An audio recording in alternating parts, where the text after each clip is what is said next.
मोदकं सदा विमुक्तिसाधकं कलाधरावतंसकं विलासिलोकरक्षकम् अनायकैकनायकं विनाशिदेवदैत्यकं नतासुभासुनाशकं नमामि तं विनायकम् न ते जरातिभीकरं नवोदितार्कभास्वरं नमः सुरारिनिच्चरं ननादिकापदुत्तरं सुरेश्वरं निरीश्वरं गजेश्वरं गणेश्वरं महेश्वरं त्रमाश्रयेत् परात्परं निरन्तरम्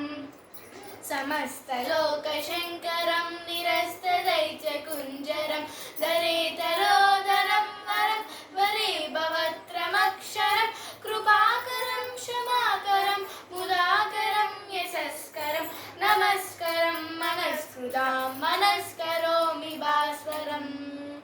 अकिञ्चनातिमाचनं चिरन्तनोतिभाचनं पुरारिपूर्वनन्दनं सुरारिगर्भशर्वणं प्रपञ्चनाशभीषणं धनञ्जयादिभूषणं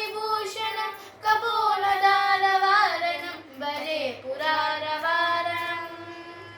नितान्तकान्तदन्तकातिमन्तकान्तकात्मजम् अचिन्त्यरूपमन्त्रहीनमन्तराय कृन्तनं हृदन्तरे निरन्तरं वसन्तमेमयोजनं तमेकदं तमेव तं विचिन्तयामि सन्ततम्।